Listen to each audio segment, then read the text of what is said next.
बिस्मिल्लाहिर्रहमानिर्रहीम। नबी अकरम सल्लल्लाहु अलैहि वआलिहि वसल्लम के अनगिनत मोजज़ात में एक मोजज़ा आप सल्लल्लाहु अलैहि वआलिहि वसल्लम की दुआओं की कबूलियत है। प्यारे नबी सल्लल्लाहु अलैहि वआलिहि वसल्लम की प्यारी जुबान से निकलने वाली हर बात प्यारी और निराली है, हर दुआ मकबूल हो जाने वाली है। सहाबाए किराम रिज़वानुल्लाहि अलैहिम अजमाइन ने भी उन प्यारी प्यारी दुआओं से खूब बरकतें पाई हैं। उन बरकतों में ईमानी, रूहानी, इल्मी, जिस्मानी और माली हर तरह की बरकतें शामिल हैं। आइए जिस्मानी बरकत मिलने के कुछ ईमान अफरोज वाक़यात पढ़िए और अपने ईमान और रूह को जिला बख्शिए। एक मरतबा हजरत फातिमा ज़हरा रज़ी अल्लाह ताला अन्हा बारगाह रिसालत मआब में हाजिर हुई तो चेहरा भूख की शिद्दत से जर्द हो रहा था। आप सल्लल्लाहु अलैहि वसल्लम ने दुआ की, ए अल्लाह, भूखे का पेट भरने वाले, ए आजिज को बुलंद करने वाले, तू फातिमा बिनते मोहम्मद को भूखा मत रख। दुआ की बरकत जाहिर हुई और उसी वक्त हजरत फातिमा ज़हरा रज़ी अल्लाह ताला अन्हा के चेहरा मुबारका की जर्दी पर सुर्खी गालिब आ गई। बाद में किसी ने पूछा तो हजरत फातिमा ज़हरा रज़ी अल्लाह ताला अन्हा ने फरमाया, उसके बाद मैं कभी भूखी नहीं हुई। हजरत अनस बिन मालिक रज़ी अल्लाह ताला अन्हु फरमाते हैं कि मैं छोटा था, मुझे मेरी माँ आप सल्लल्लाहु अलैहि वसल्लम की खिदमत में ले गई और कहा, या रसूलल्लाह सल्लल्लाहु अलैहि वसल्लम, ये आपका छोटा सा खादिम है, इसके लिए दुआ करें।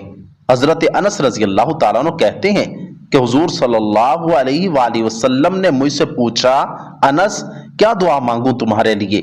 मैंने कहा, या रसूलल्लाह सल्लल्लाहु अलैहि वसल्लम, लंबी उम्र चाहिए, बहुत पैसे चाहिए, बहुत औलाद चाहिए। नबी रहमत सल्लल्लाहु अलैहि वसल्लम ने 3 दुआएं फरमाई, ऐ अल्लाह, इसके माल और औलाद में कसरत अता फरमा और इसको जन्नत में दाखिल फरमा। हजरत अनस रज़ी अल्लाह ताला अन्हु फरमाते हैं कि 3 दुआओं में से 2 दुआओं की कबूलियत तो मैंने आंखों से देखी। हुजूर अकरम सल्लल्लाहु अलैहि वसल्लम की दुआ का असर था कि उन्होंने 100 साल से ज्यादा उम्र पाई है। आखिर उम्र तक बिल्कुल सीधे थे। फरमाते हैं अपनी औलाद के बारे में कि अपनी जिंदगी में बेटे, बेटियां, पोते, पोतियां, नवासे, नवासियां जो अपने हाथों से दफन कर चुका हूं वो 90 के लगभग हैं और 200 मौजूद थे। कहते हैं कि अपने माल के बारे में अंदाजे से भी नहीं बता सकता कि मेरे पास कितना माल है।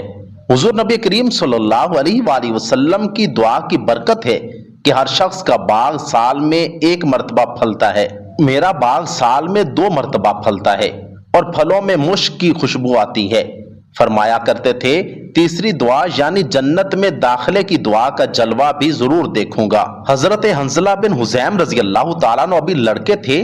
वालिद माजिद ने बारगाह नबवी में दुआ के लिए अर्ज की तो नबी रहमत सल्लल्लाहु अलैहि वसल्लम ने आपको अपने करीब बुलाया, फिर आपका हाथ पकड़कर आपके सर पर अपना हाथ फेरा और ये दुआ दी, अल्लाह तुझे बरकत दे। उस दुआ की बरकत का ज़ुहूर कुछ यूं हुआ कि जब किसी बकरी या ऊंटनी का थन सूज जाता या आदमी के जिस्म पर किसी जगह सूजन आ जाती तो आप बिस्मिल्लाह कहकर अपने सर पर उसी जगह मसा करते जहां नबी करीम सल्लल्लाहु अलैहि वसल्लम ने दस्ते करम फेरा था। फिर अपना हाथ वर्म की जगह पर फेरते तो वर्म दूर हो जाता। हजरत साहिब बिन यजीद रज़ी अल्लाह ताला अन्हु 94 साल की उम्र में भी कवी और तवाना थे और यकीन से फरमाते थे कि मुझे अपने कानों और आंखों से जो फायदा हासिल हो रहा है वो दुआए रसूलुल्लाह सल्लल्लाहु अलैहि वसल्लम की बरकत से है। मैं बचपन में बीमार हुआ तो खाला मुझे बारगाहे रिसालत मआब सल्लल्लाहु अलैहि वसल्लम में ले आई। नबी रहमत सल्लल्लाहु अलैहि वसल्लम ने मेरे सर पर अपना दस्ते अक़दस फेरा और बरकत की दुआ की। एक मौका पर हजरत अबू कतादा रज़ी अल्लाह ताला अन्हु को दुआ से नवाजा, ए अल्लाह, इसके बाल और खाल में बरकत दे।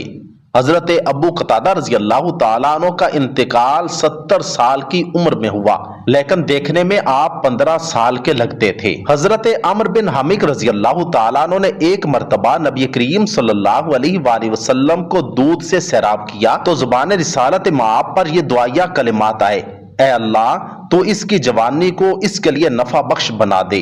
اس دعا کی یہ برکت ظاہر ہوئی کہ آپ رضی اللہ تعالی عنہ 80 سال کے ہو گئے مگر آپ کا کوئی بال سفید نہ دیکھا گیا۔ حضرت نابغہ جادی رضی اللہ تعالیٰ عنہ فرماتے ہیں کہ میں نے بارگاہ رسالت مآب میں حاضر ہو کر کچھ اشعار کہے۔ ایک شعر پر پہنچا تو رسول اللہ صلی اللہ علیہ وآلہ وسلم نے دعا دی، تو نے سچ کہا، اللہ تیرے دانت نہ گرائے۔ آپ رضی اللہ تعالیٰ عنہ کی بقیہ عمر خوبصورت دانتوں کے ساتھ گزری۔ آپ کے دانت برف سے زیادہ سفید تھے۔ 100 سال کی عمر ہونے کے باوجود کوئی دانت نہیں گرا۔ ایک روایت میں ہے کہ جب کوئی دانت گر جاتا تو اس کی جگہ دوسرا دانت نکل آتا تھا اور جو معلوم ہوتا تھا جیسے گرا ہی نہیں تھا۔ حضرت ثابت بن زید حمصی رضی اللہ تعالیٰ عنہ بارگاہ رسالت مآب صلی اللہ علیہ وآلہ وسلم میں حاضر ہوئے اور عرض کی، یا رسول اللہ صلی اللہ علیہ وآلہ وسلم، میرے پاؤں میں لنگڑاہٹ ہے جو زمین کو نہیں چھو پاتا۔ نبی رحمت صلی اللہ علیہ وآلہ وسلم نے ان کے لیے دعا کی تو پاؤں بالکل ٹھیک ہو گیا، یہاں تک کہ دوسرے صحیح پاؤں کی طرح ہو گیا۔ ایک مرتبہ حضرت جریر بن عبداللہ رضی اللہ تعالی عنہ نے بارگاہ رسالت مآب میں یوں عرض کی، میں گھوڑے پر جم کر بیٹھ نہیں سکتا۔ یہ سن کر نبی انور صلی اللہ علیہ وآلہ وسلم نے اپنا دست اقدس آپ کے سینے پر مارا اور دعاؤں سے نوازا۔ ترجمہ: الہی اسے ثابت رکھ، اسے ہدایت دینے والا اور ہدایت یافتہ بنا دے۔ حضرت جریر رضی اللہ تعالیٰ عنہ فرماتے ہیں، دعائے نبوی ملنے کے بعد میں اپنے گھوڑے سے کبھی نہیں گرا۔ حضرت علی المرتضیٰ رضی اللہ تعالیٰ عنہ گرمیوں میں گرم کپڑے اور سردیوں میں ٹھنڈے کپڑے پہنتے تھے۔ کسی نے وجہ پوچھی تو ارشاد فرمایا، حضور نبی کریم صلی اللہ علیہ وآلہ وسلم نے غزوہ خیبر کے دن مجھے بلانے کے لیے کسی کو بھیجا۔ اس وقت میری آنکھیں دکھ رہی تھیں۔ میں نے بارگاہ اقدس میں حاضر ہو کر ماجرا عرض کیا تو آپ صلی اللہ علیہ وآلہ وسلم نے اپنا لعاب دہن میری آنکھوں میں لگایا اور ساتھ میں یہ دعا بھی فرمائی، اے اللہ علی سے گرمی اور سردی دور فرما دے۔ اسی دن سے مجھے نہ تو گرمی لگتی ہے اور نہ ہی سردی لگتی ہے۔ اللہ رب العزت سے دعا ہے کہ اللہ رب العزت حضور نبی کریم صلی اللہ علیہ وآلہ وسلم کی تمام دعاؤں اور معجزات کی برکتوں کو ہماری زندگیوں میں بھی شامل فرما دیں۔ کمنٹ سیکشن میں آمین ضرور لکھیے گا۔